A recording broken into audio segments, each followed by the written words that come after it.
नमस्कार दोस्तों, क्षत्रिय भारत पर आपका स्वागत है।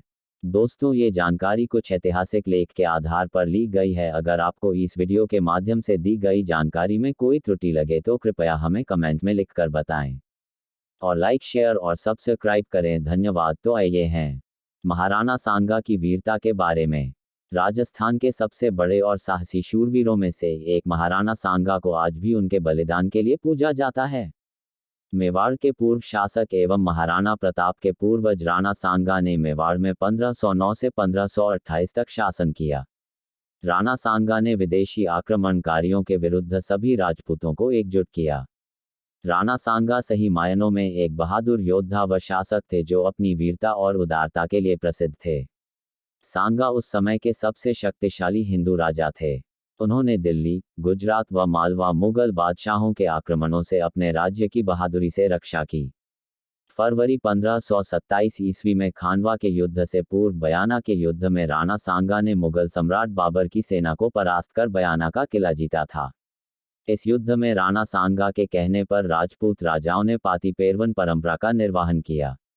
बयाना के युद्ध के पश्चात 17 मार्च 1527 ईस्वी में खानवा के मैदान में ही राणा सांगा जब घायल हो गए थे, तब उन्हें बाहर निकलने में कछवाह वंश के पृथ्वीराज कछवाह ने महत्वपूर्ण भूमिका निभाई थी तथा पृथ्वीराज कछवाह द्वारा ही राणा सांगा को घायल अवस्था में कालपीक मेवाड़ नामक स्थान पर पहुंचाने में मदद दी गई। लेकिन असंतुष्ट सरदारों ने इसी स्थान पर राणा सांगा को जहर दे दिया। ऐसी अवस्था में राणा सांगा पुनः बसवा आए, जहां सांगा की 30 जनवरी 1528 को मृत्यु हो गई। लेकिन राणा सांगा का विधि विधान से अंतिम संस्कार मांडलगढ़ भीलवाड़ा में हुआ। इतिहासकारों के अनुसार उनके दाह संस्कार स्थल पर एक छतरी बनाई गई थी। ऐसा भी कहा जाता है कि वे मांडलगढ़ क्षेत्र में मुगल सेना पर तलवार से गरजे थे। युद्ध में महाराणा का सिर अलग होने के बाद भी उनका धड़ लड़ता हुआ वीरगति को प्राप्त हुआ। शरीर पर थे अनगिनत घाव, फिर भी दिखाया अदम्य साहस। राणा सांगा अदम्य साहसी थे। एक भुजा, एक आंख खोने व अनगिनत जख्मों के बावजूद उन्होंने अपना धैर्य और पराक्रम नहीं खोया। सुल्तान मोहम्मद शासक मांडू को युद्ध में हराने व बंदी बनाने के बाद उन्हें उनका राज्य पुनः उदारता के साथ सौंप भी दिया था। यह उनकी महानता और बहादुरी को दर्शाता है।